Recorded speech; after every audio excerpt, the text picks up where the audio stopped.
8 నెలల తర్వాత ఫిబ్రవరిలో మాత్రమే వచ్చే ఛాన్సెస్ ఉన్నాయని నాసా అనౌన్స్ చేసింది. ఎందుకని ఇంత డిలే జరిగింది? జూన్ 5వ తారీఖు నాడు వెళ్ళారు. స్పేస్ రీచ్ అయ్యే లోపల నుంచి ప్రాబ్లం మొదలైంది. బయట నుంచి వచ్చేటువంటి సహకారం అనేది ఎలా ఉంది సార్? ఇదే మరి నాసా వాళ్ళు గొప్పతనం. ఆరోగ్యపరంగా ఎలాంటి సమస్యలు అనేవి వస్తాయి అసలు? ఇప్పటికే చిన్న ఇబ్బందులు ఆమెకి పడుచూపుతున్నాయని. ఎంతసేపు వాళ్ళు గాలిలో వేలాడుతూ ఉంటారు, లేకుంటే అలా ఎగురుతూనే పోతున్నప్పుడు అసలే పని లేనిది కాళ్ళకి. అవును. కిందికి వచ్చిన తర్వాత ఆ కండిషన్ అనేది ఎలా ఉంటుంది? అక్కడ పంపించినప్పుడు వీళ్ళు కూడా వచ్చి వాళ్ళు ఎందుకు పనికి రాకున్నట్టు కాగలి కాదు కదండి. మీరు ఆమె చూసినట్టయితే ఫిజిక్ పర్ఫెక్ట్లీ ఫిట్ మనిషి. అంటే మామూలు స్త్రీలు 58 సంవత్సరాలు ఉండేటువంటి పద్ధతి కాదు.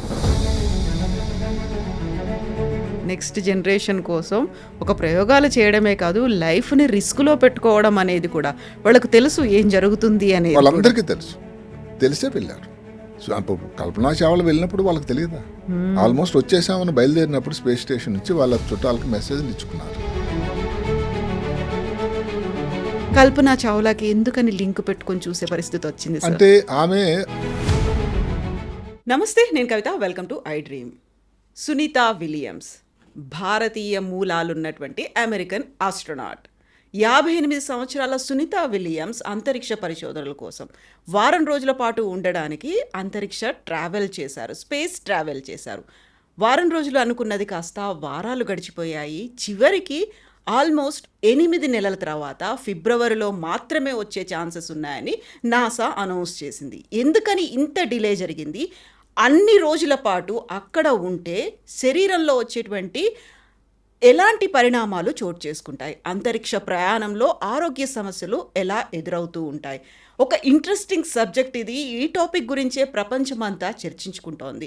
అదే మనం మాట్లాడుకోబోతున్నాము. మనతో పాటుగా ఉన్నారు senior neuro surgeon doctor Ranganathan గారు, ఆస్టర్ ప్రైమ్ హాస్పిటల్ నుంచి మనతో పాటుగా ఉన్నారు. బోల్డని విషయాలు మాట్లాడుకుందాం. యాక్చువల్గా ఏం జరుగుతోంది, గతంలో ఏం జరిగింది, భవిష్యత్తు ఎలా ఉండబోతోంది. హలో డాక్టర్, నమస్తే. నమస్తే సార్. సునీత విలియమ్స్ అనగానే మనకు టక్కున కళ్ళ ముందు కనిపిస్తున్నారు. బోల్డ్ అన్ని పరిశోధనల కోసం స్పేస్ ట్రావెల్ చేశారు. చాలా సేఫ్గా వస్తారనుకున్నారు. 7 రోజులు అనుకున్నారు, తర్వాత వారాలు గడిచాయి. ఎప్పుడు వస్తుందో తెలియదు. ఒక ఫైనల్గా ఒక అనౌన్స్మెంట్, ఫిబ్రవరిలో వస్తారు అనేది. యాక్చువల్గా అసలు తను ఎందుకు వెళ్ళారు? ఎందుకని ఇన్ని రోజులు స్ట్రక్ అయిపోయారు? అంత ఈజీగా వెళ్ళగలిగిన వాళ్ళు ఎందుకని అంత ఈజీగా రాలేకపోతున్నారు? ఎందుకు సార్ ఇన్నిటి గురించి మనం మాట్లాడుకుంటున్నాం అసలు? ఇది ప్రతిరోజు ప్రతి వార్తల్లో కూడా, ప్రతి ఛానల్లో, సోషల్ మీడియాలో అసలు దీని గురించి మాట్లాడినంత వివరాలు ఇంకెక్కడ దేని గురించి మాట్లాడటం లేదు. అసలు అంతరిక్ష ప్రయాణం అంటే అదొక గొప్ప అనుభవం అని అందరూ చెప్తారు. నిజానికి ఎప్పుడో 1992లో గుండమ్మ కథ సినిమాలో ఒక మాట వచ్చింది. నాగేంద్రరావు గారు రాశారు. అంటే ఆ మనిషి తాలూకా కోరిక ఎలా ఉంటుంది అని. హిమాలయముపై జెండా పాతెను, ఆకాశంలో షికారు చేశాను మనిషి. అప్పటికి 1961లో మొదటిసారి యూరి గగారిన్, రష్యన్ దేశస్థుడు, అంతరిక్షంలోకి వెళ్ళాడు. అప్పుడే సంవత్సరం తర్వాత ఈ పాట రాయడం జరిగింది. సినిమా వచ్చింది. ఆకాశంలో విహారం చేసింది, అయినా మనిషి మారలేదు, ఆయని కాంక్ష తీరలేదు. కాంక్ష అంటే కోరికలు. అంటే అది జరిగి దగ్గర 62 సంవత్సరాలు అయినా కూడా మనిషికి ఇంకా రాజసికులకు వెళ్ళాలి. దానిలో ఉన్న ఇబ్బందులు తెలిసి కూడా సునీత విలియమ్స్ గారు కూడా అదే కోవకు చెందిన వాళ్ళు. మహాదీశాలి, మహామేధావి. బేసికల్లీ ఆమె ఒక నేవీ ఇంజనీర్. ఇప్పటికీ ఇదేదో ఆమెకు అనుభవం లేని వ్యక్తి కాదామె. ఇప్పటికీ దగ్గర 311 రోజులు ఆమె రోదశిలో ఉన్నారు. ఏదో ఒక సమయంలో 4 సార్లు వెళ్ళారు. ఒకేసారి 4 నెలల పాటు ఉన్నారు. దగ్గర 137 రోజులు. ఆమెతో ఉన్నటువంటి బ్యారీ విల్మోర్ కూడా 2 సార్లు వెళ్ళాడు. 178 రోజులు ఉన్నాడు. ఇక్కడ జరిగిందల్లా ఏమిటంటే, బోయింగ్ కంపెనీ వారు ఏదైతే విమానాలు తయారు చేస్తారు, ఎయిర్ బస్సు, బోయింగ్, లోక్హీడ్ ఇలా ఉన్నాయి కదా, బోయింగ్ వాళ్ళు ఈ అంతరిక్షంలోనికి వాళ్ళ స్పేస్ క్రాఫ్ట్ను పంపించడానికి ఒక ప్రయత్నం చేశారు. అది ఎప్పటి నుంచి 2019 నుంచి జరుగుతుంది. ఈ తంతు కోట్లాది రూపాయలు, అంటే బిలియన్స్, పోనీ అమెరికా భాషలో బిలియన్స్ ఖర్చు అయినాయి. అందులో ఫస్ట్ ఫ్లైట్కి ఇంత సీనియర్ల వాళ్ళని వాళ్ళు ఎంపిక చేసుకున్నారు, సునీత విలియమ్స్ని, విల్మోర్ని. ఆమె ఏమనుకున్నారంటే, సరే టెస్ట్ ఫ్లైట్ కదా, అందులో బోయింగ్ లాంటి ప్రముఖమైనటువంటి కంపెనీ వెళ్దామనుకుని ఆమె డిసైడ్ చేశారు. 8 రోజుల ప్రయాణం మీరు అన్నట్టు ప్రయాణం సన్నద్ధమైంది. జూన్ 5వ తారీఖు నాడు వెళ్ళారు. స్పేస్ రీచ్ అయ్యే లోపల నుంచి ప్రాబ్లమ్లు మొదలైనవి. ఆ ముహూర్తం ఏమిటో నాకు తెలియదు, కానీ నేను ముహూర్తాలు నమ్మిన వ్యక్తిగా ఇబ్బంది, ఆమె ఊహించని ఇబ్బందులు వచ్చాయి. ఒక్కటేమిటంటే హీలియం గ్యాస్ లీక్ అయిపోయింది. అసలు వెళ్ళడానికి హీలియం గ్యాస్ తాలూకా స్పేస్ క్రాఫ్ట్లో చాలా ముఖ్యమైన వాయువు. రెండోది ఈ షట్టర్స్ అని ఉంటాయి, అవి 35 ఉంటే అవి ఎందులో పనిచేయట్లేదు. థస్టర్స్ అంటాం. అంటే ఇలాంటప్పుడు ఏమిటంటే మనం వెళ్ళి మళ్ళీ రావడానికి ఇబ్బంది. అది ఏదోలాగా ఇద్దరు సీనియర్లు కాబట్టి అదృష్టవశాత్తు స్పేస్కి చేరుకున్నారు, స్పేస్ స్టేషన్లో ఉన్నారు, మేనేజ్ చేయగలిగారు. అది వాళ్ళ తాలూకా సీనియారిటీ బట్టి ధైర్యం కోల్పోకుండా. ఇప్పుడు కింద నుంచి ఎక్కడి నుంచి నాసా నుంచి ఏదైతే ఉందో హౌస్టన్ నుంచి ఎన్ని ఇన్స్ట్రక్షన్స్ ఇచ్చినా చేసేవాళ్ళు వాళ్ళు కదండి. ఎక్స్పీరియన్స్ అవుతున్నారు అక్కడ. వాళ్ళు ఎక్కడైనా బెంబాలు పడిపోతే అది మాత్రం గొప్పగా మెచ్చుకోవాలి. ప్రపంచం అంతా అదే జైల్లో పలుకుతున్నారు వాళ్ళకి. ఇప్పుడు విషయం వల్ల ఏమిటి, చేరారు, 8 రోజులు రావాల్సి ఉంది. ఇప్పుడు రావడానికి ఏ స్టార్ లైనర్ తాలూకా అది ఏదైతే ఉందో, ఏదైతే బోయింగ్ది, అది అంత అనుకూలమైన నౌకన కాదా అని పెద్ద డిస్కషన్ జరుగుతుంది. నాసా వాళ్ళు తాలూకా అనుభవంలో ఒక 3 ఫ్లైట్లు, దానిలో క్రూ మెంబర్స్ ఉండి భూమికి దగ్గరలో వచ్చిన తర్వాత పేలిపోవడం, క్రూ మెంబర్స్ చనిపోవడం జరిగింది. అందులో మనం భారతీయ సంతతి వ్యక్తి కల్పనా చావ్లా. ఇవి వాళ్ళకి ఈ మధ్య కాలంలో ఉన్న అనుభవాలు. బోయింగ్ వాళ్ళైతే చెప్పారు ఏం పర్వాలేదండి, తీసుకురావడానికి ఏం ఇబ్బంది లేదు, మేము ధైర్యం చెప్తున్నామని. నాసా వాళ్ళు ఒప్పుకోలేదు. 24వ తారీఖు మొన్న అంటే 2-3 రోజుల క్రితం క్లియర్గా నిర్దిష్టంగా చెప్పారు, మా ప్రకారం నాసా ఎందుకంటే ఈ అమెరికాకి సంబంధించినటువంటి స్పేస్ ట్రావెల్కి ఒక అత్యున్నతమైన సంస్థ, national aeronautics space authority administration, 2 కూడా. వాళ్ళు చెప్పారండి, ఇంకా దానికి వేదం. అక్కడ అమెరికన్ ప్రెసిడెంట్ మాట కూడా లేదు ఇంకా. సో మన 24వ తారీఖు నాడు క్లియర్గా చెప్పారు. అంటే ఇప్పుడు ఏమిటి వాళ్ళకి మిగిలింది, ఇంకో ఫ్లైట్ లేదు.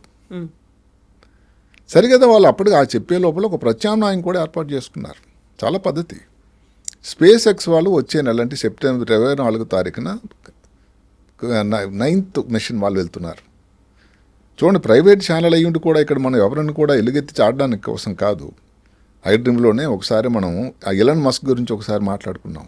అంటే ఆయన ఎంత ఎక్సెంట్రిక్ అయినా మహామేధావి. అదే కాక ఆయన అందరూ ఆలోచించే దానికంటే కొన్ని సంవత్సరాల ముందు ఆలోచిస్తాడు. ఇప్పుడు ప్రైవేట్ ఛానల్స్, ఇప్పుడు నాసా అన్నది ఏదో అమెరికన్ సంస్థ, రష్యన్ సంస్థ అన్నట్టయితే రష్యన్ స్పేస్ ఏజెన్సీ, అలాగే కెనడా, జపాన్, ఇలాగ ఈ దేశాలు కూడా ఈ మధ్యన ప్రయాణం చేస్తున్నారు. భారతదేశం 2035 కల్లా ఇస్రో అక్కడ తన స్థావరం ఏర్పరుస్తుంది, ISS అని ఇంటర్నేషనల్ స్పేస్ స్టేషన్లో ఉంటుందని మొన్నే చెప్పారు సోమనాథ్ గారు. అది సంతోషం, మనం వెయిట్ చేయాలి ఆ రోజు కోసం. సో ఈ ప్రైవేట్ వాళ్ళు ఇందులో రంగం చేసుకుంది. ఇది ఈ స్పేస్ టూరిజం అని ఒక కాన్సెప్ట్ వచ్చిందండి. మెడికల్ టూరిజం అని ఎలాగైతే మాకు ఎక్కడి నుంచో పేషెంట్లు వస్తున్నారు, సోమాలియా, ఘానా, టాంజానియా, విదేశాల నుంచి వస్తున్నారు, అదే మాదిరి అంటే బాగా పైసలు ఉన్న వాళ్ళు మేము కూడా స్పేస్కి వెళ్తాం. ఒక సీట్ రిజర్వ్ చేసుకోండి. అందులో భాగంగానే ఇప్పుడు స్పేస్ ఎక్స్ వాళ్ళు ఏదైతే మన మస్క్ గారి కంపెనీ, దాని పేరు స్పేస్ ఎక్స్. అదే కాకుండా అమెజాన్ వాళ్ళది బ్లూ ఆరిజిన్. ఇంకొకటి ఇప్పుడు బోయింగ్ వాళ్ళు ఈ మధ్యన ప్రయత్నం చేశారు. సరే, వర్జిన్ ఎలాక్టిక్ అని ఇంకొక కంపెనీ ఉంది, అమెరికన్ బ్రిటిష్ కంపెనీ కోఆర్డినేషన్తో. ఇంకా వాళ్ళందరూ చిన్న కంపెనీ, ఇంకా మొదలవ్వలేదు. ఇందులో బ్లూ ఆరిజిన్ వాళ్ళు ఒక ప్రయత్నం చేశారు. కానీ నిజంగా నేను నా మార్కులు మాత్రం స్పేస్ ఎక్స్కి వెళ్తాయి సుమా. గత 10 సంవత్సరాల్లో 53 క్రూ మెంబర్స్ వెళ్ళారు. ఐఎస్టీ 9 సార్లు వెళ్ళింది. అంటే మరి వాళ్ళు మెచ్చుకోవాలి కదండి. అంటే ఆ టెక్నాలజీ ఏదో వాళ్ళు పటిష్టంగా ఉంది. వాళ్ళకి ఆ అనుభవం ఏదైతే ఉందో, నాసా వాళ్ళు ఏం చెప్పారంటే లేదు, ఇట్టి పరిస్థితుల్లో కూడా స్టార్ లైనర్లో సునీతా విలియమ్స్ విల్మోర్ రావడానికి లేదు, ఛాన్స్ లేదు, మేము అలౌ చేయం. ఈ సెడ్ దాట్. అందుకని మరి ప్రత్యామ్నాయం ఏంటి, ఏదైతే వచ్చే నెల 24వ తారీఖు నాడు స్పేస్ ఎక్స్ మిషన్ 9 వెళ్తున్నారో అందులో తిరిగి రావడానికి అంటే ఇప్పుడు ఏదో మన హైదరాబాద్ నుంచి పక్కన బీబీ నగర్ లేకపోతే పటంచెరు వెళ్ళేటట్టు కాదు కదా, దానికి ఎంతో సరంజామా వ్యవహారం కథా కమమిషన్ ఉంటుంది. ఆ స్పేస్ ఎక్స్ కూడా తిరిగి వచ్చేది ఎప్పుడు? ఇప్పుడు కాదు, 2025 ఫిబ్రవరి. అంటే ఏమిటి? అందులో వచ్చినా కూడా సునీతా విలియమ్స్-విల్మోర్ 8 నెలల పాటు అంతరిక్షంలో ఉండాలి. ఓ చిన్న సంతోషం కూడా ఏమిటంటే, చాలా పద్ధతిలో స్పేస్ ఎక్స్ వాళ్ళు పెద్ద మనసు చేసుకొని, ప్రైవేట్ అన్నా కూడా ఏదో కాంపిటీషన్ పోకుండా వాళ్ళు ఏం చెప్పారంటే, 4 వెళ్ళాల్సింది క్రూ మెంబర్స్. ఇది నాకు చాలా సంతోషకరమైన పరిణామం. ఐఎస్ఎస్లో కూడా ఇన్ని దేశాల వాళ్ళు ఉండి కూడా, ఇప్పుడు మాటకు అమెరికాకి రష్యాకు పడదు, మాటకి 2 మాటలు ఐఎస్ఎస్ గురించి చెప్పుకుందాం. ఎప్పుడో 1998లో దాన్ని ఏర్పాటు చేశారు. అమెరికాలో వెళ్తున్నారు, కెనడా, జపాను అందరూ ఉన్నారు, యూరోపియన్ యూనియన్, ఈ మధ్యకాలంలో ఇంకో రష్యన్ కూడా ఉన్నాడు. అక్కడ కొట్లాడుకుంటున్నారా? లేదే. అందరూ కలిపి ప్రయోగాలు చేయటం, వాళ్ళ పనుల్లో నిమగ్నమై ఉంటూ ఉంటారు. ఏదైనా ఇబ్బంది వచ్చినప్పుడు కూడా వాళ్ళు సహాయం చేస్తూ ఉంటారు, కోఆపరేషన్. అది ఎంత సంతోషం. మళ్ళీ తర్వాత దేశాల సరిహద్దులు రాలేదు, అక్కడ సరిహద్దులు లేవు, ఎల్లలు పోయినాయి. అందరూ ఒకటి, అందరూ స్పేస్ ఆస్ట్రోనాట్స్. అక్కడ చిన్న మాట ఏంటంటే, అమెరికా నుంచి వెళ్ళే వాళ్ళనైతే మిగతా దేశాల వాళ్ళందరికీ ఆస్ట్రోనాట్స్ అని నామకరణం ఉంటే, రష్యా వాళ్ళు తనదైన శైలిలో వాళ్ళని కాస్మోనాట్స్ అంటారు. ఆస్ట్రోనాట్స్ కారు వాళ్ళు, మొత్తం మీద పేరు అదే, బట్ పని జరుగుతున్నది అది. అక్కడ అందుకని ఈ 4 బదులుగా 2 వెళ్ళి సెప్టెంబర్లో మళ్ళీ అక్కడ ఉండేటువంటి సునీతా విలియమ్స్కి-విల్మోర్కి కావాల్సినటువంటి కొన్ని పరికరాలు, ఎక్విప్మెంటు, ఫుడ్డు ఇవన్నీ కూడా అక్కడ చేరవేస్తున్నారు. అందుకని 4 బదులుగా 2 వెళ్ళి వాళ్ళు వచ్చేటప్పుడు ఈ 2 కలిపి తిరిగి రావడానికి భూమి మీదకి. ఇది ప్లాన్. సార్, ఇప్పుడు మామూలుగా మనం ఎక్కడికైనా వెళ్తున్నామంటే ఆ ప్రయాణానికి కావలసినట్టుగా మనల్ని మనం సన్నద్ధం చేసుకొని వెళ్తాం. ఏ అవసరాలు ఉంటాయో, మందులు కావచ్చు, మనకు ఫుడ్ కావచ్చు, బట్టలు కావచ్చు, ఇట్లాంటివి తీసుకొని వెళ్తాము. ఒకవేళ అక్కడ ఎక్స్టెండ్ అయిపోయింది, అందుబాటులో మనం తీసుకెళ్ళినవి సరిపోవట్లేవు, కొనుక్కొచ్చుకుంటాం మనం.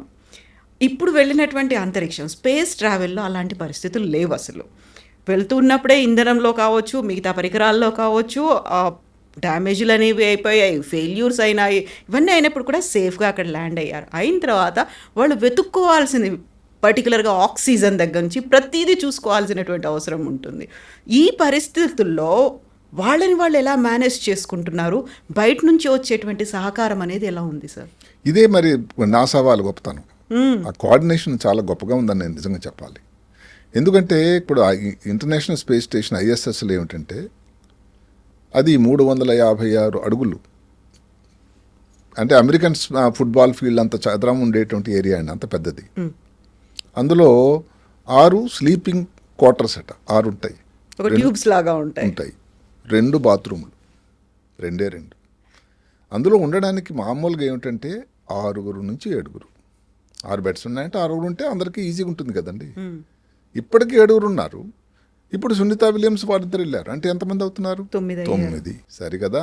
ఇప్పుడు రేపు వెళ్ళబోయే స్పేస్ ఎక్స్ వాళ్ళు వెళ్తే ఇంకో 2, 11. అంటే ఎంత అడ్జస్ట్మెంట్ అవ్వాలి. అదే కాకుండా దాంట్లో కొన్ని సిస్టమ్స్, ఏదైతే 1998లో ఇంటర్నేషనల్ స్పేస్ స్టేషన్ తయారు చేసి అక్కడ ఆక్సిజన్ తయారీ సిస్టమ్ కూడా ఒకటి ఉంది ఆటోమేటిక్గా. అదే కాకుండా మనం శ్వాసలో విడిచినప్పుడు ఏదైతే కార్బన్ డైఆక్సైడ్ వస్తుందో దాని రీసైక్లింగ్ సిస్టమ్ ఉంది. 50% ఆక్సిజన్ దాని నుంచి వస్తుంది.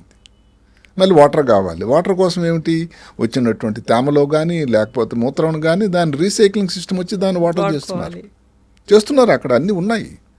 సునీతా విలియమ్స్ 2014లో ఆమె వెళ్ళినప్పుడే అసలు ఎవరైనా యూరిన్ పాస్ చేయాలన్నా లేకపోతే మలం కోసం వేరే ట్యూబులు తనే క్రియేట్ చేశారట అక్కడ వాష్రూమ్స్లో. అప్పుడే చాలా ఆమె ఇంజనీర్, నావీ ఇంజనీర్. ఇలాంటివన్నీ దానికి అరేంజ్మెంట్స్ అన్నీ ఉన్నాయి.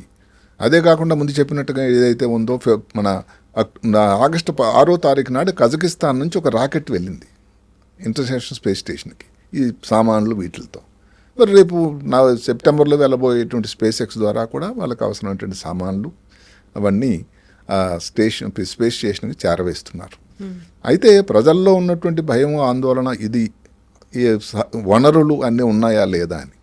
ఇంకొక ఇబ్బంది అలా ఏమిటంటే, కొంతమంది ఏంటి పర్టికులర్ స్టార్ లైన్ వారు సలహా ఏం చెప్పారంటే, ఏముంది దాని నుంచి బయటకి మారిపోయి వచ్చేయచ్చు కదా దీంట్లో స్పేస్ ఎక్స్. లేదండి, ఆ స్పేస్ సూట్స్ అది వివరాల కోసం వెళ్తే ప్రతి కంపెనీ ఏదైతే ఉందో నాసా ఏదైతే ఉందో అమెరికన్ స్పేస్ ఇది కానీ లేకపోతే ప్రైవేట్ కంపెనీ వాళ్ళ స్పేస్ సూట్స్ వేరే ప్రిపరేషన్ అట. అంటే ఆ ఆర్బిట్ కోసం ఆ స్పేస్ షిప్కి సరిపోయేది.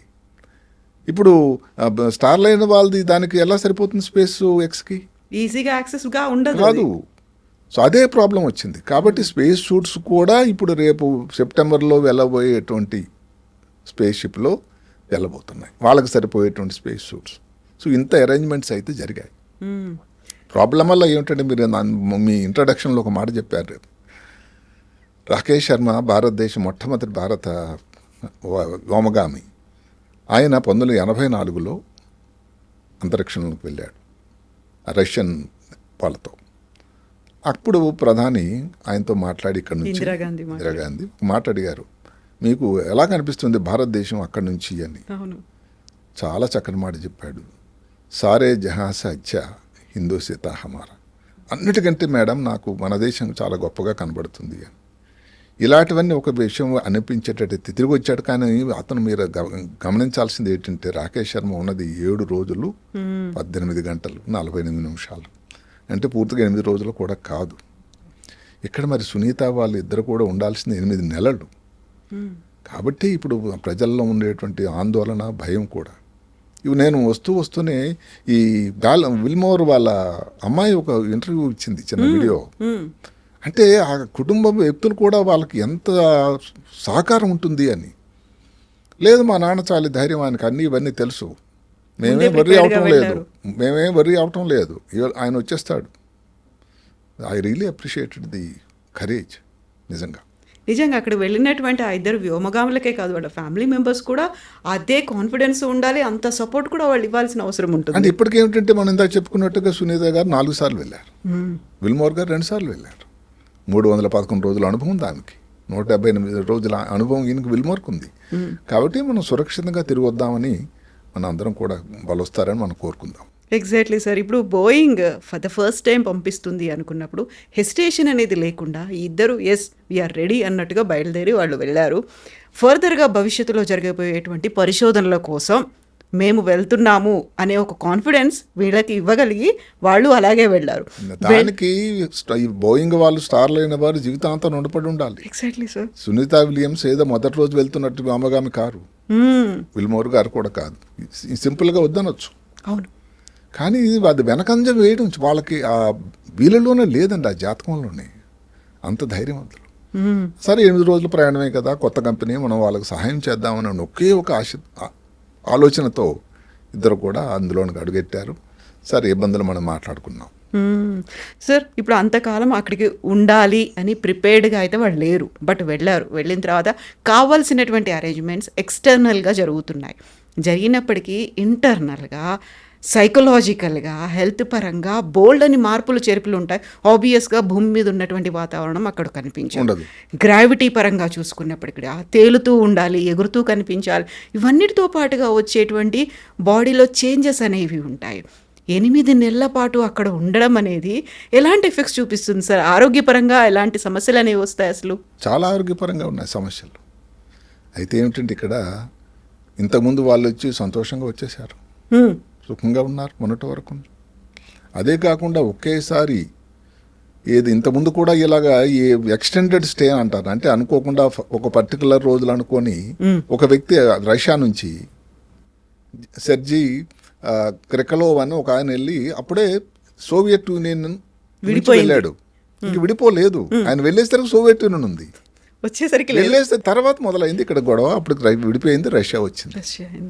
సో ఇక్కడ కింద తలాకుతలంగా ఉంది, ఆయన రాలేకపోయాడు.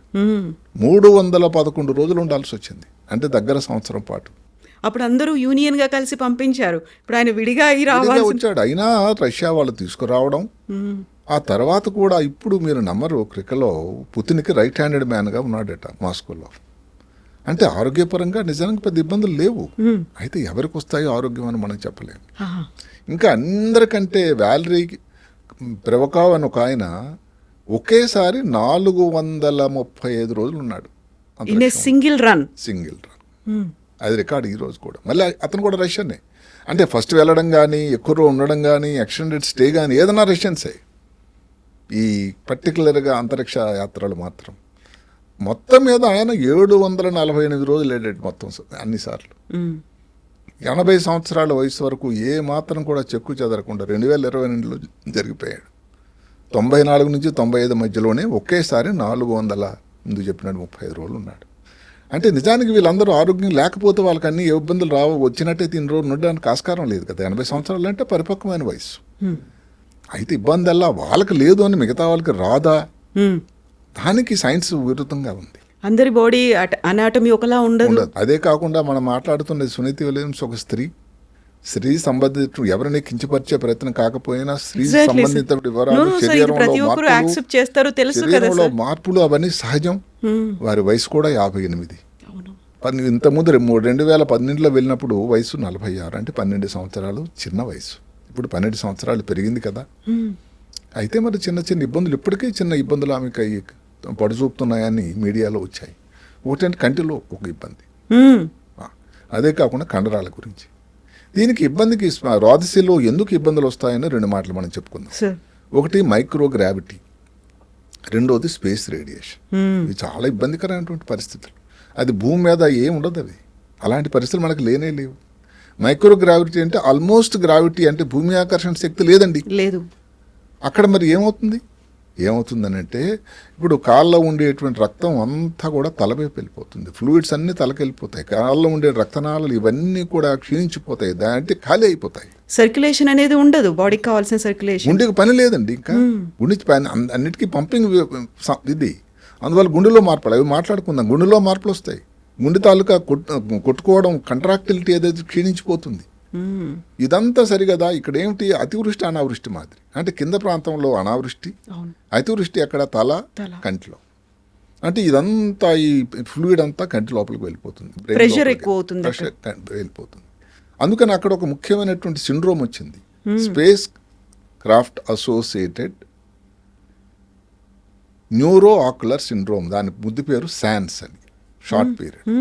అది దానివల్ల కంటిలో చూపు తేడా రావడం, ఒక వస్తువు 2 వస్తువుల్లా కనబడడం. కానీ అదే కాకుండా ఇప్పుడు అది కూడా ఎంత సమయం బట్టి, షార్ట్ స్పేస్ ట్రావెలా, లాంగ్ స్పేస్ ట్రావెలా. అంటే తక్కువ రోజులు వచ్చేసినట్టయితే అప్పటికప్పుడు కల్లా ఒక 23, 24, 30% ఏదో కంటిలో చూపు తేడా రావడం, నెమ్మదిగా మళ్ళీ భూమి మీదకి వచ్చేసిన తర్వాత సెటిల్ అయిపోతుంది, రికవర్ అవుతుంది. ఇది లాంగ్ స్పేస్ ట్రావెల్, ఎక్కువ రోజులు, 8 నెలలు. అందులో కంటిలో చూపులో ఇబ్బంది రావడానికి, కంటి గ్లోబ్ తాలూకా ఇబ్బందులు అవన్నీ కూడా కొంచెం ఫ్లాట్గా అయిపోతుంది, అంటే వెనక భాగం.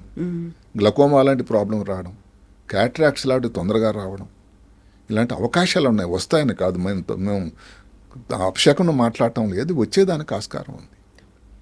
అందుకని దానికి ఏమిటి కారణాలు, ఒకటి ఫ్లూయిడ్ అన్నది వెళ్ళడం, ఈ కొన్ని లవణాలు వాళ్ళు వైటమిన్లు క్షీణిస్తాయట, విటమిన్ B12 కానీ, ఫోలిక్ యాసిడ్ అని. అంటే ఇవన్నీ వాళ్ళకి తెలిసినవే. వాళ్ళు అక్కడ ఉన్నటువంటి నాసా వాళ్ళకి ఇచ్చేటువంటి భోజన సామాగ్రిలో ఏదైతే ఉంటుందో dry foods, dehydrated foods NASA నుంచి సప్లై ఉంటుంది వాళ్ళకి. టోటల్ సప్లై అథారిటీ ఒకటే. అందులో ఇవన్నీ కూడా దాన్ని రూపొందించి ఉంచుతారు, సప్లిమెంట్స్ లాగా టైం టు టైం వాళ్ళకి ఉంటుంది. అదే కాకుండా అక్కడ ఏదైతే ఉందో, అంతరిక్షంలో ఏదైతే ఉందో, వీళ్ళు ఎక్కడ ఉండే దగ్గర కొన్ని పరీక్షలు కూడా చేసేదానికి కూడా సౌకర్యాలు ఉన్నాయట. కంటిలో ఇబ్బందే వచ్చిందనుకోండి, ఇది చూడడానికి ఏదైతే ఒకటి ఉంది, ఏది OCT అని, ఏది ఆప్టికల్ టోపోగ్రఫీ అని, టొమోగ్రఫీ అని ఒకటి ఉంది, కాన్ఫిగరేషన్ టొమోగ్రఫీ అని. ఆ టెస్ట్ అక్కడ చేసుకోవచ్చు. ఆ వివరాలు ఇక్కడికి మీరు భూమి మీదకి పంపించవచ్చు, వాళ్ళు ఇక్కడ నుంచి ఇన్స్ట్రక్షన్స్ ఇస్తారు. అదే కాకుండా అక్కడ ఉండే వాళ్ళు ఏమిటి, ఈ స్విమ్మింగ్కి వెళ్ళేటప్పుడు పెట్టుకునే గాగుల్స్ లాంటివో, లేకపోతే కాంటాక్ట్ లెన్సెస్ ఇలాంటివి పెట్టుకోమని, ఏదైతే కాస్మిక్ రేస్ దాని తాలూకా ప్రమాదం రాకుండా. అలా కొన్ని మందులను కూడా వేసుకోవచ్చు అని కూడా చెప్తారు. సో అప్పుడే సునీత విలియం గారు కొంచెం ఈ కంటిలో ఇబ్బందులు చెప్పారు అని ఒక కథనం. అదే కాకుండా కండరాలు, ఇప్పుడు ఏదైతే ఇప్పుడు మనం నిలబడాలనుకోండి, మనం అందరం ఏంటి కాళ్ళ మీద నిలబడతాం, ఎందుకంటే భూమి ఆకర్షణ శక్తి వల్ల. ఇప్పుడు ఆ భూమి ఆకర్షణ శక్తి అవసరమే లేదు కదండి. అక్కడ పాశ్చర్ కోసం ఏమిటి, దానంతరం అదే ఉంటారు వాళ్ళు, తేలాడుతూ ఉంటారు, మనకు కనబడతారు. అప్పుడు కండరాలకి బోన్స్కి పని ఏంటి, కండరాలు వీక్ అయిపోతాయి రోజు వాటిని యూజ్ లేకపోయేసరికి. డిస్యూజ్ అట్రఫీ అంటాం, అట్రఫీ డిస్యూజ్. అలాగే బోన్స్ మెత్తగా అయిపోతాయి, బోన్స్ నెమ్మదిన, ఇంకా దాంట్లో ఉండేటువంటి కాల్షియం తాలూకు లవణం సాంద్రత తగ్గిపోతూ ఉంటుంది. ఏమన్నా కానీ చిన్న దెబ్బలు తగిలినా ఫ్రాక్చర్ అయ్యేటువంటి అవకాశాలు ఉన్నాయి. అంటే ఇన్ని ఇబ్బందులు బోన్స్లో కూడా వస్తున్నాయి. ఎప్పటికీ కండరాల్లో కంటిలో కూడా వారికి ప్రాబ్లము ఉందని మనకు తెలిసింది. మ్మ్. మీరు బ్రెయిన్ అన్నారు. బ్రెయిన్ చాలా ముఖ్యం. అన్నిటికంటే పైభాగం సృష్టికర్త ఎందుకు అమర్చాడంటే ఆయన తెలుసు అది ఎంత ముఖ్యమైన అవయవం అని. మరి దాని మీద ఒకేసారి ఇంత ఫ్లూయిడ్, ఇంత బ్లడ్ వెళ్ళి సంధిస్తుందే, దానివల్ల ఇంక్రీజ్డ్ ఇంట్రాక్రేనియల్ ప్రెషర్, అంటే బ్రెయిన్లో ట్యూమర్ లాంటి తయారైతే వచ్చేటువంటి మార్పులే వస్తుంటాయి. తలనొప్పి, వాంతులు, ఏది స్పేస్ సిక్నెస్ అని, స్పేస్ హెడేక్ అని, ఇందాక చెప్పినటువంటి కంటిలో చూపు, కంటి దృష్టి మాంద్యం కావడం, ఇలాంటి ఇబ్బందులు, ఫిట్స్ లాగా రావడం. అక్కడ ఫిట్సే వచ్చింది అనుకోండి, దాని మందులే వెళ్తారు, వాళ్ళు రెడీ అవుతారు అయినా కానీ. అదే కాకుండా ఇందా మీరు చెప్పారు సాలిటరీ కన్ఫైన్మెంట్ అంటే, అది చిన్న ప్లేస్లో ఉండాలి, ఎవరు చుట్టాలతో మాట్లాడి. ఇప్పుడు నయం ఇంకా సాధనాలు పెరిగాయి కాబట్టి రోజు Communication మాట్లాడుతూ అనేది. చెప్పారు. బిల్మోర్ కానీ సునీతా విలియమ్స్ వాళ్ళ కుటుంబ సభ్యులతో ప్రతిరోజు మాట్లాడుతున్నారట. సో పాతకాలంలో ఇప్పుడైతే 70లో 80లో ఉండేటువంటి ఇబ్బందులు కొంచెం తక్కువైనాయి, సాధనాలు పెరిగాయి. సో అదే కాకుండా కన్ఫైన్మెంట్ అయితే మిత్రులను కలవడానికి లేదు, కూర్చొని మీటింగ్ పెట్టడానికి లేదు. అది ఇంకా నిద్ర అన్నిటికంటే ముఖ్యమండి. ఎందుకు ఈ సిర్కాడిక్ రిథం మారిపోతూ ఉంటుంది. ఎవరు అమెరికానో ఇంగ్లాండ్ అయితే తక్కువ ప్రయాణం, పోనీ అమెరికా వేసుకోండి 22 గంటల ప్రయాణం. వెళ్ళొచ్చిన తర్వాత జట్టు ప్రాబ్లం అండి, నేను 3 రోజులు అసలు మనిషిని కాలేకపోయానండి, 4 రోజులు అంటారు. అలాంటిది ఇంటర్నేషనల్ స్పేస్ స్టేషన్ 258 మైళ్ళు భూమి ఉపరితలం మీద ఉంది. ఇంత దూరం ప్రయాణం చేసి ఆ సౌండు అదంతా, ఇది ఎంత ఇబ్బంది అండి. దానివల్ల నిద్ర తాలూకా మార్పులు వచ్చేవు. అందరికీ మేము రోజు చెప్తూ ఉంటాం న్యూరో సైంటిస్ట్గా ఏమిటంటే, నిద్ర చాలా ముఖ్యమయ్యా, పేదవాడికైనా నిద్ర చాలా ముఖ్యం, భగవంతుడు ఇచ్చిన వరము అని. కానీ నిద్ర తాలూకా రిథం మారిపోతుంది కదా అక్కడ. అదే కాకుండా ఈ బ్రెయిన్లో వచ్చినట్టు మార్పుల వల్ల ఏది డిప్రెషన్, యాంగ్జైటీ, అసలు బయటకు వచ్చి భూమి మీదకు మళ్ళీ వచ్చిన తర్వాత సైకాట్రిక్ కన్సల్టేషన్ తీసుకున్నటువంటి కొంతమంది, ఆ వివరాలు మనకి ఇంకా రాలేదు కానీ కొన్ని సన్నివేశాలు కూడా ఉన్నాయట. ఇప్పుడు గుండెకు వచ్చేటట్టయితే గుండెలో ఇప్పుడు ఇందాక చెప్పినట్టుగా గుండె కథల కండరాలకు పని లేకుండా అయిపోయింది. అది పంపది. ఇప్పుడు పంప పని లేదు, అక్కడ రక్త ప్రసరణ అవ్వట్లేదు కదండి, ఇక్కడ నుంచి అంతా ఖాళీ అయిపోయింది. దానివల్ల కార్డియక్ ఫైబ్రోసిస్ అంటారు. అంటే అలా నెమ్మదిగా పని లేకుండా అయిపోతుంది, క్షీణించిపోతుంది. రక్తనాళాల్లో తొందరగా ఎథెరోస్క్లెరోసిస్, ఏదైతే మనం హార్ట్ అటాక్లు రావడానికి ముందుగా ఈ కొలెస్ట్రాల్ అనేది పేరుకుపోతుందని చెప్పుకుంటాం, బ్లాకేజ్ ఎందుకు అవుతుంది అని, అది తొందరగా తయారవుతుందట. అక్కడ ఉండేటువంటి రక్తనాళాలు గట్టిపడిపోతున్నాయి. ఇలాంటి ఇబ్బందులు. అలాగే కార్డియక్ ఒకసారి హైపర్ట్రోఫీ, ముందు ఫైబ్రోసిస్ కాకుండా సైజు కూడా పెరిగిపోవచ్చు. అంటే మామూలుగా దానికంటే ఎక్కువ ఒకేసారి పని చేయాల్సి వస్తుంది. ఇలాంటి ఇబ్బందులు గుండెలో వస్తున్నాయి. గుండె ఏదైనా కానీ కొట్టుకునే తీరు కూడా మార్పు రావచ్చు. ఊపిరితిత్తుల్లో అయితే సరే, ఈ రెస్పిరేషన్, ఇవన్నీ కూడా వాళ్ళు వెళ్ళే ముందు పరీక్షలు చేస్తారండి. చాలా కఠినమైన పద్ధతి, అంత ఆషామాషి కాదు. ఏది రాదసికి వెళ్ళాలంటే దానికి వాళ్ళకి ఎంతో ట్రైనింగు, పరీక్షలు, వెళ్ళే చాలా పరీక్షలు చేస్తారు. స్త్రీలకు వచ్చే మ్యామోగ్రఫీ లాంటిది, లేకపోతే కొలనోస్కోపీ, ఇలా మగవాళ్ళకి అన్నట్టయితే ప్రాస్టేట్కి సంబంధించినటువంటి పిఏఎస్, ఇది ఎంజైము, ప్రాస్టేట్లో ఏమైనా గ్రంథిలో తేడా ఉందా, ఎందుకు, అక్కడ ఉండేటువంటి రేడియేషన్ వల్ల ఇలాంటి క్యాన్సర్లు రావడానికి అవకాశం ఉంది. సరే, ఇప్పుడు సునీతా విలియమ్స్కి 58 years మెనోపాజ్ అనేది అయిపోయిన తర్వాత మహిళల్లో సాధారణంగానే బోల్డ్ అంతా హెల్త్ పరంగా చూసుకుంటే చాలా మార్పులు వస్తాయి, బోల్డ్ అంత ఇంపాక్ట్ కనిపిస్తుంది. ఆ ఏజ్లో మన వాళ్ళు 60 ఏళ్ళు వచ్చాయి అంటే తీసుకోవాల్సిన జాగ్రత్తలు చాలా తీసుకోమని చెప్తుంటారు. కాల్షియం తీసుకోవాలి, లేకపోతే దానికి కావాల్సినట్టు మీరు చెప్పినట్టుగా ఫోలిక్ యాసిడ్, ఐరన్, ఇలాంటివన్నీ తీసుకోవాల్సినటువంటి అవసరం ఉంటుంది. లేకపోతే బాడీ అంతా గుల్లబారిపోయినట్టు అవుతుంది. ఇవన్నీ అనుకున్నప్పుడు ఇక్కడ మనముండే వాళ్ళకి ఇన్ని జాగ్రత్తలు తీసుకోమని మీరు చెప్తున్నప్పుడు పైకి అక్కడికి వెళ్ళారు, అంతరిక్షంలో ఉన్నారు, ఇన్ని రోజులు అవుతోంది. ఏజ్ రిలేటెడ్గా చూసుకుంటే నాకు తెలిసి 58 కాస్త తనకి అక్కడే ఉన్నప్పుడు 59 కూడా రావచ్చు. ఇవన్నీ చూసినప్పుడు సైకలాజికల్గా కూడా ఎఫెక్ట్ పడుతుంది కదా సార్? 59 వచ్చేస్తా. ఎందుకంటే అప్పుడు అక్కడ క్రిస్మస్ కానీ దివాళీ అక్కడే చేసుకోవాలి ఈసారి. ఆమె అవును, ఆల్రెడీ చెప్పారు వాళ్ళు. అంతే కదండి, ఫిబ్రవరి వస్తే అంతవరకు ఇవన్నీ వెళ్ళిపోవా. పోతాయన్ని. అదే కాకుండా ఇంకొక ఆమెలో ఉన్న పాజిటివ్, మీరు ఆమె చూసినట్టయితే ఫిజిక్ పర్ఫెక్ట్లీ ఫిట్ మనిషి. అంటే మామూలు స్త్రీలు 58 సంవత్సరాలు ఉండేటువంటి పద్ధతి కాదు, ఉపకాయం లేదు. అంటే ఆమె అతీతురాలండి ఇందులోనే. ఎందుకంటే దానికి ఉండేటువంటి క్రమశిక్షణ, ఉండేటువంటి ఎక్సర్సైజ్, థెరపీ విధానం, భోజన పద్ధతులు, ఇవన్నీ కూడా ఆమెకు దోహదకారి చేస్తాయి. అదే కాకుండా స్పేస్ రేడియేషన్ గురించి 2 మాటలు మాట్లాడుకుంటాం. ఈ స్పేస్ రేడియేషన్ అనేది అయనైజింగ్ రేడియేషన్. మనం మొబైల్ వాడుతుంటే ఆ రేడియేషన్ అమ్మో చాలా ప్రమాదం అబ్బాయి అనుకుంటాం, చెవు దగ్గర పెట్టుకోకుండా మెదడుకు దగ్గర పెట్టే దగ్గరలో ఉండేటట్టయితే ప్రాబ్లం అంటాం. పడుకునేటప్పుడు ఏవి కూడా ఈ ఎలక్ట్రానిక్ గ్యాడ్జెట్స్ ఉండకూడదు అంటాం. అలాంటిది అక్కడ ఉండే రేడియేషన్ అతి ప్రమాదమైంది. అందులో 2 సోర్సెస్ నుంచి ఒకటి వస్తుంది. ఒకటి సోలార్ పార్టికల్ ఈవెంట్ రేడియేషన్. ఇది దగ్గర సూర్యుడి నుంచే మహానుభావుడు డైరెక్ట్గా వస్తుంది. చాలా ప్రోటాన్స్ వస్తాయి అక్కడి నుంచి, ఎంతో ప్రమాదకరమైంది. రెండో గెలాక్టిక్ కాస్మిక్ రేస్ అని, అంటే ఇది సూర్యుడి నుంచి కాకుండా మిగతా ఈ చంద్రమండలం వీటి నుంచి వచ్చేటువంటివి. ఇవి కూడా ఒక రకమైనటువంటి రేడియేషన్. ఈ రెండింటి రేడియేషన్ వల్ల ఏమవుతుంది, ముఖ్యంగా ఈ ఈ వ్యోమగాముల్లో వచ్చేది స్పేస్ ఎనీమియా. అంటే ఎనీమియా అంటే రక్తక్షీణత, బలహీనత. స్పేస్ ఎనీమియా అంటే మామూలుగానే శరీరంలో భగవంతుడు తయారు చేసినప్పుడే ఈ ఎర్ర రక్త కణాలు ఏదైతే రక్తం తయారీకి ఉపయోగపడతాయో 2 మిలియన్లు ప్రతి 2 సెకండ్లకి అవి క్షీణించిపోతాయట. ఇది నార్మల్. స్పేస్లో ఉన్నప్పుడు 3 మిలియన్లు క్షీణిస్తాయట. అంటే ఇలాగ 6 మాసాలుగా ఉండేటట్టయితే శరీరంలో వాళ్ళకు ఉండేటువంటి 54% దగ్గర ఈ ఆర్బీసీ ఏవైతే ఉన్నాయో ఎర్ర రక్త కణాలు టర్న్ ఓవర్ అవ్వాలి. ఎంతలా క్షీణిస్తున్నాయో అంత ప్రొడక్షన్ కూడా అక్కడ కనిపించాలి. మరి ప్రాబ్లం కదండి, లేకపోతేనే ఎనీమియా వస్తుంది. అవును. అందువల్ల ఇదొక పెద్ద ప్రాబ్లం. ఆ రేడియేషన్ వల్ల ఇంకోటి ఏమవుతుంది, ఈ దీనిలో ఈ బోన్ మ్యారో మీద దాని తాలూకా ప్రభావం కూడా వస్తుంది. సో స్పేస్ ఎనీమియా చాలా ఇబ్బంది. దానికి తోడు పులి మీద బుట్టలాగి మైక్రో గ్రావిటీ వల్ల ఏమవుతుంది, ఈ రక్తనాళాల్లో ఉండేటువంటి రక్తం అంతా ఇలాగ పైకి వెళ్ళిపోవడం వల్ల ఈ ఆర్బీసీ తొందరగా డ్యామేజ్ అయిపోతూ ఉంటాయి. సో 2 కారణాల వల్ల స్పేస్ ఎనీమియా అనేది చాలా ఇబ్బందికరమైనటువంటి ప్రాబ్లం. ఈ రేడియేషన్ వల్ల వచ్చే స్కిన్ ప్రాబ్లమ్స్, డెర్మటైటిస్, సోరియాసిస్ ఎవరికి లేనివి కూడా రేడియేషన్ వల్ల, అలాంటి భయంకరమైన రేడియేషన్.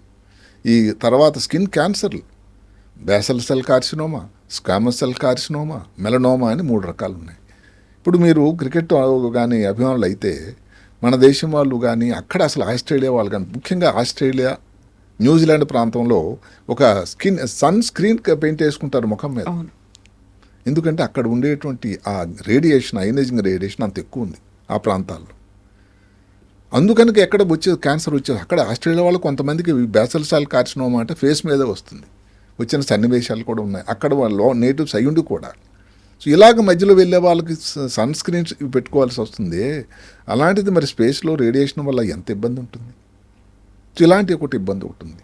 ఇంకా ముఖ్యమైనది ఇమ్యూనో సిస్టమ్. మనం కోవిడ్ టైంలో ఈ మాట దీని గురించి చాలాసేపు మాట్లాడుకున్నాం. రోగ నిరోధక వ్యవస్థ భగవంతుడు అమర్చినటువంటి గొప్ప సిస్టమ్ ఇది. దీని మీద కూడా దాని పెను ప్రభావం పడుతూ ఉందట. అంటే క్షీణించిపోతుంది. కొన్ని ఆటో ఇమ్యూన్ డిజీజెస్ అని, అంటే ఏదైతే రోగ నిరోధక వ్యవస్థ క్షీణించినప్పుడు, ఇప్పుడు తెల్ల రక్త కణాలు పనితనం లోపించినా కానీ వచ్చేటువంటి ఇబ్బందులు ఇవి. ఏమిటి ఎస్ఎల్ఈ అని, రొమటాయిడ్ ఆర్థరైటిస్ అని, పాలిఆర్ట్రిటిస్ నోడోజా అని ఆటో ఇమ్యూన్ డిజీజ్ అంటాం. అసలు ఎవరికి రాకూడదు జబ్బులు అనుకుంటాం. దానికి ఈరోజు కూడా 100% మందులు లేవు. రొమటాలజిస్ట్ అనే వాళ్ళు డీల్ చేస్తారు. అలాంటి ఇబ్బందులు వచ్చేదానికి ఆస్కారం ఉంది. అదే కాకుండా ఈ రోగ నిరోధక వ్యవస్థ క్షీణించడం వల్ల ఆపర్చునిటీస్ ఇన్ఫెక్షన్, వైరల్ ఇన్ఫెక్షన్ దాడి చేస్తాయట. ఎప్స్టీన్ బార్ వైరస్ అని, వారిసెల్లా జోస్టర్ వైరస్ అని, ఇలాంటి ఇబ్బందులు వాళ్ళకి రావడానికి ఆస్కారం ఉంది. వాళ్ళ వూండ్ హీలింగ్ కూడా స్లో అయిపోతుందండి. దెబ్బే తగిలింది అనుకోండి, కింద భూమి మీద ఉంటే ఏదో కట్టుకట్టేసి కొంచెం మందులు తీసుకుంటే అయిపోయింది. అక్కడ ఏదైతే ఇవన్నీ కూడా ఇబ్బందుల వల్ల దెబ్బ తగిలిన వూండ్ హీలింగ్ అనేది చాలా స్లో ఉంటుంది. అంటే ఇమ్యూన్ సిస్టమ్ మీద కూడా దాని తాలూకా ప్రభావం పడింది. ఊపిరితిత్తుల మీద కూడా మనం చెప్పుకున్నాం. రక్తం మీద ఆల్రెడీ ఎనీమియా అని చెప్పుకున్నాం. బ్రెయిన్ మీద, కంటి మీద అయితే సరే. అంటే బోన్ మీద చెప్పుకున్నాం, కండరాల మీద చెప్పుకున్నాం. ఏ వ్యవస్థ శరీరంలో ఉండేటువంటి ఒక అవయవం మీద కూడా దీని ఇబ్బంది లేదు సుమా అని లేదు. సో ఇలాంటి పరిస్థితుల్లో సార్ ఎంతసేపు వాళ్ళు గాలిలో వేలాడుతూ ఉంటారు, లేకుంటే అలా ఎగురుతూనే పోతున్నప్పుడు అసలే పని లేనిది కాళ్ళకి. అవును. కిందికి వచ్చిన తర్వాత ఆ కండిషన్ అనేది ఎలా ఉంటుంది? నడవగలగడం కావచ్చు, లేకపోతే ఆ ఫ్లెక్సిబిలిటీ అనేది వస్తుందంటారా? వస్తుంది. ఎందుకంటే అది నాసా తాలూకా ప్రయోగం. ఇప్పుడు లాంగ్ డిస్టెన్స్ స్పేస్ వాళ్ళకి కనీసం 30 రోజులు ఇలాంటి అక్కడ ఒక సిస్టమ్ క్రియేట్ చేసి, ఏది జీరో గ్రావిటీలో, మైనస్ గ్రావిటీలో ఎక్స్పెరిమెంట్లుగా వాళ్ళని చేసి పెట్టేది. ఉదాహరణ మీరు నమ్మండి, మిగతా వాళ్ళ వివరాలు తెలియదు కానీ మనం రాకేష్ శర్మ గారు వెళ్ళినప్పుడు రావిష్ మల్హోత్రా అని ఇంకొక ఆయన కూడా అతను స్టాండ్ బై పెట్టారు. మరి సెలక్షన్ చేసింది రాకేష్ శర్మకే ఛాన్స్ వచ్చింది. స్టాండ్ బై ఆయన వెళ్ళలేకపోయాడు. అంటే ఏమిటి, ఏ కారణాల వల్ల మనకు వివరాలు తెలియకపోయినా ఆ ఫిట్నెస్ అనేది ఒక పెద్ద క్రైటీరియా. అంటే మళ్ళీ ఇలాంటి ఇబ్బందులు రాకూడదండి. ఇప్పుడు అక్కడ పంపించినప్పుడు వీళ్ళు కూడా వచ్చి వాళ్ళు ఎందుకు పనికి రాకున్నట్టు కాదు కదండి. వాళ్ళు వాళ్ళ కుటుంబానికి, అదే కాకుండా సమాజానికి, తర్వాత వాళ్ళు ఇంకా ఆ దాంట్లో ఉండేటువంటి ఎక్స్పెరిమెంట్లు నాసాలో కానీ ఇంకెక్కడ కానీ సహాయకారిగా ఉండాలి. భావి తరాల వారికి ఉపయోగకరంగా ఉండాలి. వాళ్ళ అనుభవం అక్కడ ఏదైతే ఉందో మిగతా వాళ్ళతో పంచుకోవాలి, ఎక్స్పెరిమెంట్ చేయాలి. అక్కడ ఉన్న ఇలాంటి ఇబ్బందులు ఇరుక్కుపోయాము, ఏం చేసామన్నట్టు ఎక్కడైనా లెక్చర్ ఇచ్చాడు అనుకోండి, అక్కడ ఉన్న యంగ్స్టర్స్కి అది ఎంత స్ఫూర్తిదాయకం అవుతుందండి. ఇప్పటి వరకు 696 మంది వెళ్ళారు, 76 మంది వ్యోమగాములు ఇంటర్నేషనల్ స్పేస్ స్టేషన్కి, 19 మంది జరిగిపోయారు. అంటే మోర్టాలిటీ అంటే మరణాల శాతం 2.8%. అంటే ఏదో ఊరికై వెళ్ళేసి ఒకసారి ఒక టూరింగ్ లాగా రౌండ్ కొట్టి వచ్చేది కాదు. ఇది రిస్క్తో కూడుకున్నది. కానీ ఇంతమంది వెళ్తున్నారంటే వాళ్ళందరికీ కూడా నిజంగా జేజేలు మనం పలకాలి. సునీతా విలియమ్స్కి సరే కూడా నెక్స్ట్ జనరేషన్ కోసం ఒక ప్రయోగాలు చేయడమే కాదు, లైఫ్ని రిస్క్లో పెట్టుకోవడం అనేది కూడా వాళ్ళకు తెలుసు ఏం జరుగుతుంది అనేది. వాళ్ళందరికీ తెలిసే వెళ్ళారు. కల్పనా చావ్లా వెళ్ళినప్పుడు వాళ్ళకి తెలియదా? ఆల్మోస్ట్ వచ్చేసామని బయలుదేరినప్పుడు స్పేస్ స్టేషన్ నుంచి వాళ్ళ చుట్టాలకు మెసేజ్లు ఇచ్చుకున్నారు. అయితే జస్ట్ భూమిలో దీనికి వచ్చే ముందు ఇవన్నీ జరుగుతాయని వాళ్ళు ఊహించారా? అయితే భూమి మీద చేరింది, భూమి మీద అడుగుపెట్టినంత వరకు ఇబ్బంది, ప్రమాదం అన్నది, పెను ప్రమాదం ఎప్పుడైనా ఉండొచ్చు. జరిగింది అదే. ఇప్పుడు సునీతా విలియమ్స్ది పోస్ట్పోన్ అవుతూ వస్తుంది. ఇప్పుడు వస్తారు, ఆ తర్వాత మళ్ళీ వస్తారు అనుకున్నప్పుడు జూలై అన్నారు, ఆగస్ట్ అన్నారు, సెప్టెంబర్ అన్నారు, ఇప్పుడు లేటెస్ట్గా ఫిబ్రవరిలో వస్తారు అనుకున్నప్పుడు ప్రతి ఒక్కరూ ఎదురు చూస్తున్నారు సేఫ్గా ల్యాండ్ అవ్వాలి అనేది. ఎందుకోసమైతే పరిశోధనల కోసం వెళ్ళారో ఆ సక్సెస్ఫుల్గా అవ్వాలి, సేఫ్గా ల్యాండ్ అవ్వాలి. ప్రతిసారి సునీతా విలియమ్స్ ఇలా పోస్ట్పోన్ అవుతుంది అని కానీ కల్పనా చావ్లాకి ఎందుకని లింక్ పెట్టుకొని చూసే పరిస్థితి వచ్చింది? అంటే ఆమె భారతదేశంలో పుట్టిన వ్యక్తి కాకపోయినా ఆమె కూడా భారతదేశం కర్నాల్ ఆరిజిన్ ఉన్న వ్యక్తి. ఇద్దరు స్త్రీలు, ఒకరు జరిగిపోయారు, ఒకరు ఇంత ఎక్స్పీరియన్స్ ఉన్నటువంటి వ్యోమగామి. ఆమె ప్రస్తుతానికి ఇబ్బందుల్లో, చిక్కుల్లో ఉన్నారు.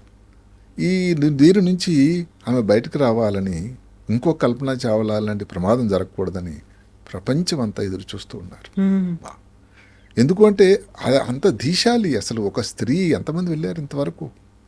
అలాంటి ఒక స్త్రీ వెళ్ళి 4వసారి వెళ్ళి ఇది 5వసారి వెళ్ళడం, ఇలాగ చిక్కుపోతాను ఆమె కలలో కూడా ఊహించలేదు.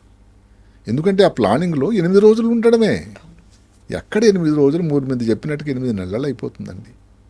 అయితే ఏంటంటే ఇక్కడ ఉంటుండే పరిస్థితులు 1961లో యూరి గగారం వెళ్ళినప్పుడు, 2024లో ఇప్పుడు వీళ్ళు వెళ్ళినప్పుడు సైన్స్ చాలా ప్రగతి చెందింది. కాబట్టి ఏ ఇబ్బందిని అన్నా వాళ్ళు ఎదుర్కోవడానికి దానికి అనువైనటువంటి ఆల్టర్నేటివ్స్ అన్నీ కూడా అందుబాటులో ఉన్నాయి. కాబట్టి నేను కోరుకోవడం ఏమిటంటే, అనుకోవడం కూడాను, సునీతా విలియమ్స్, విల్మోర్ ఇద్దరు కూడా సురక్షితంగా 2025లో ఫిబ్రవరిలో స్పేస్ ఎక్స్లోనే తిరిగి వస్తారని నేను అనుకుంటున్నాను. ఇంకేది పక్కన జరుగుతుంటే ఆయన ఊరుకుంటాడా ఎలాన్ మస్క్? లేదే. రేపు 27వ తారీఖు ఈ నెల పొలారిస్ డాన్ అని ఒకటి పెట్టాడు. అది దేనికోసం అండి? స్వదేశంలోకి వెళ్ళడమే కాకుండా మామూలుగా అందరు ఇక్కడ ఉండేది 250 మైళ్ళలో, అక్కడ 450 మైళ్ళలో నడక చేయడానికి ఒక 4 వెళ్తున్నారు. ఇంతకు మించి అంటారు. ఇంతకు మించి అంటే ఇంకా ఎంత ఇబ్బందులు ఉంటాయో చూడండి. అయినా ఆలోచన అలాంటిది. ఎందుకు ముందు 2030కి ఇదే ఎలన్ మస్క్ గారు ఏం చెప్పారంటే, మార్స్ మీద మేము ప్రవేశిస్తాం, అక్కడ ఒక కాలనీ తయారు చేస్తాం ప్రజలు ఉండడానికి, అక్కడికి టూరిజం ఏదైతే ఉందో స్పేస్ టూరిజం వెళ్ళాలి చేసిన వాళ్ళందరికీ మేము టికెట్లు రెడీ చేస్తున్నామని చెప్పాడు. కానీ ఆయన చేసినటువంటి పద్ధతులు, ఈ సక్సెస్ఫుల్ ఏదైతే స్పేస్ ఎక్స్ మిషన్స్ నిజంగా సాధిస్తాడా అని నాకైతే అనిపిస్తుంది.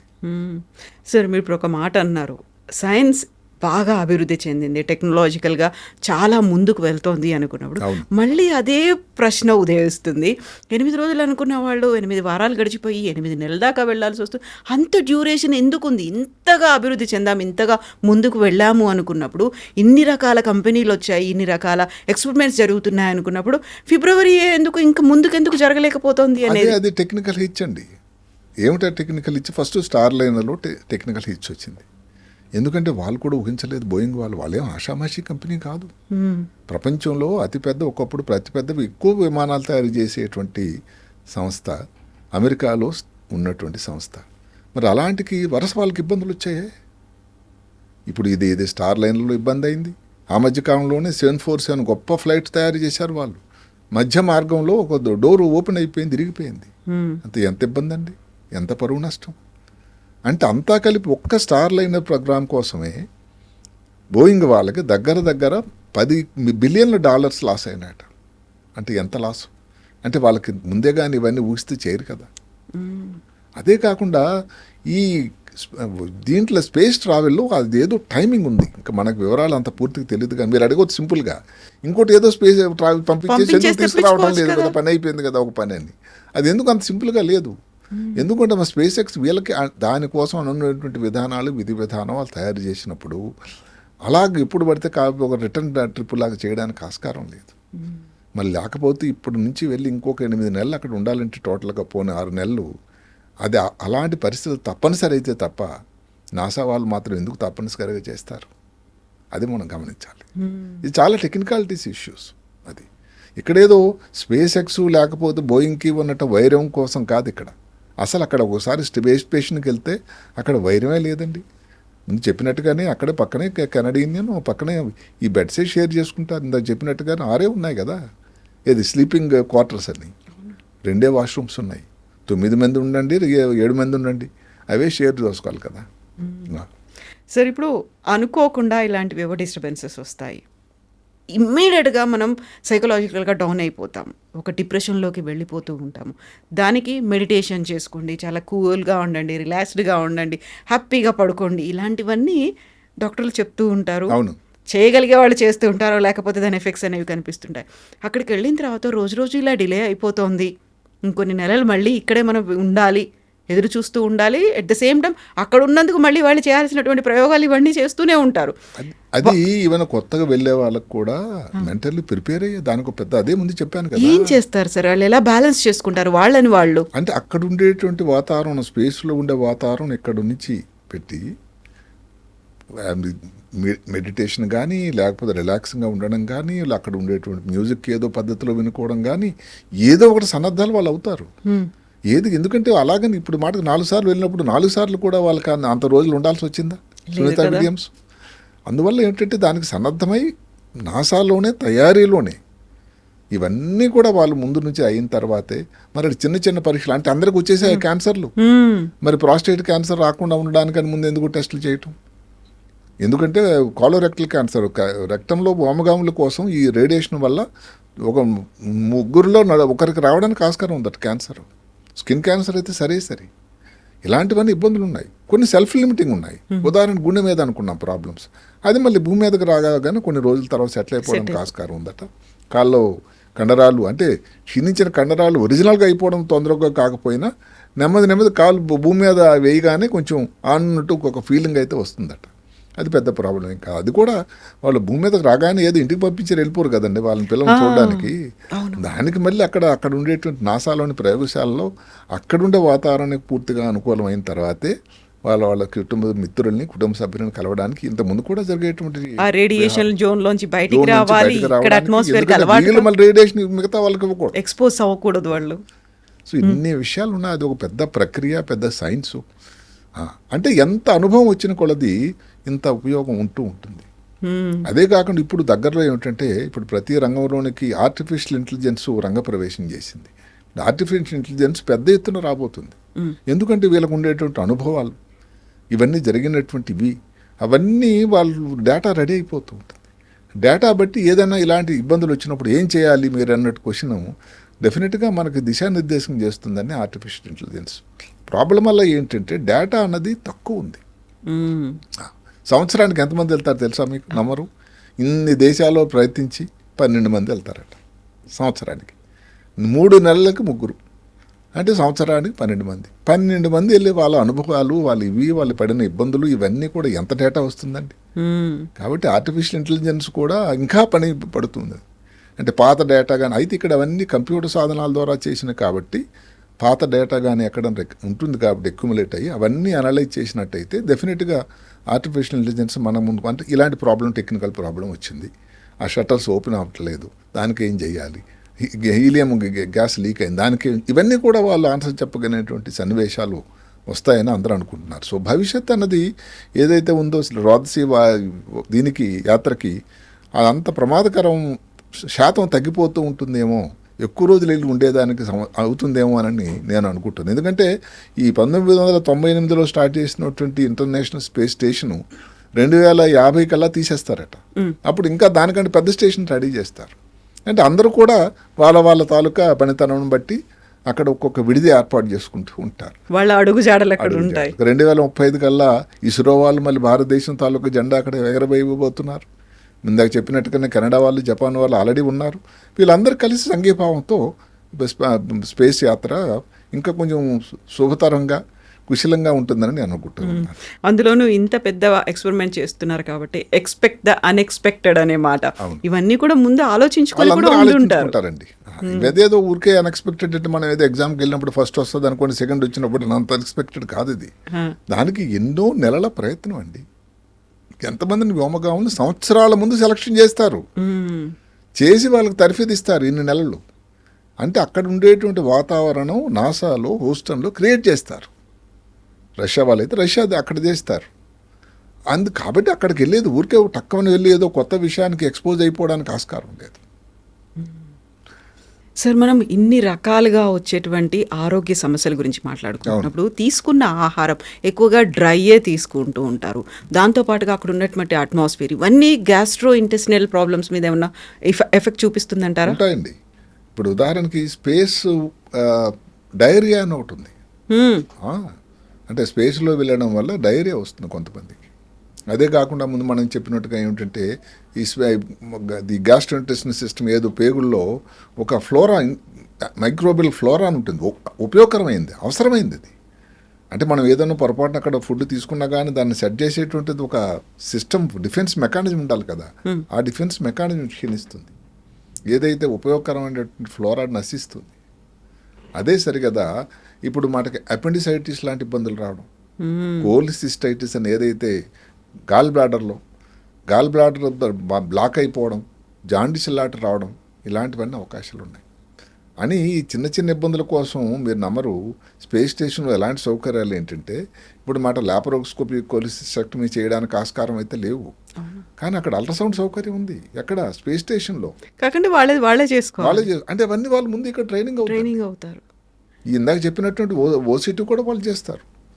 ఆప్టికల్ కాన్ఫిగరేషన్, టోనోమెట్రీ, ఇవన్నీ నేర్చుకున్న సునీత విలియమ్స్ తనంతా తను చేసుకొని ఆ వివరాలు కిందకు పంపించింది అమ్మాయి. దాన్ని బట్టి కింద నుంచి ఏ డ్రాప్స్ వేసుకోవాలి ఏంటి అని సలహాలు ఇచ్చారు. దానికి సన్నద్ధంగా వెళ్తారండి, చాలా గొప్ప పద్ధతి.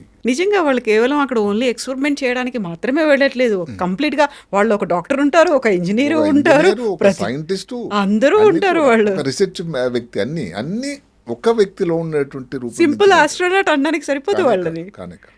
ఇన్ని నేర్చుకుని వెళ్ళిన తర్వాత వాళ్ళు చేసేటువంటి ప్రయోగాలు. ఇప్పుడు అపెండిక్స్ లాగా వచ్చిన ఏదైనా చీమ్ పట్టింది అనుకోండి, దాన్ని డ్రైన్ చేయడానికి పద్ధతులు ఎక్కడి నుంచి నేర్చుకుని వెళ్తారు. అంటే పెద్ద ఆపరేషన్లు చేయడానికి ఆస్కారం లేదు. అందుకనే వెళ్లే ముందు ఇవన్నీ కాకుండా అందరికీ కూడా మెదడుకి సంబంధించినటువంటి ఎంఆర్ఐ, కంటికి సంబంధించినటువంటి ఎంఆర్ఐ, ఇవన్నీ చేయటం, కంటి పరీక్షలన్నీ వివరంగా అన్నీ చేసి చూడడం, గ్లకోమాలాడది లేదు కదా అని, ఇలాంటివన్నీ అయిన తర్వాతే వాళ్ళు పంపించడం జరుగుతూ ఉంటుంది. దానికి ఇందాక చెప్పినటువంటి గాగుల్స్ కానీ లేకపోతే కాంటాక్ట్ లెన్సెస్ కానీ ఇవన్నీ ఉంటాయి.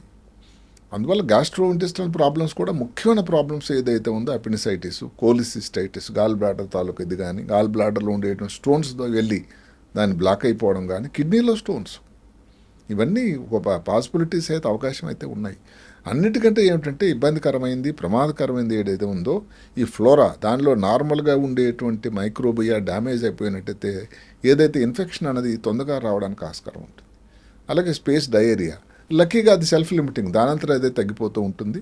లేదు కింద భూమి మీదకి వచ్చిన తర్వాత కూడా తగ్గిపోతుంది. అయితే ఇప్పుడు మీరు అడగవచ్చు, అక్కడ ఉండేటువంటి వాష్రూమ్స్ రెండే, ఇబ్బందుల్లో అక్కడే కదండి.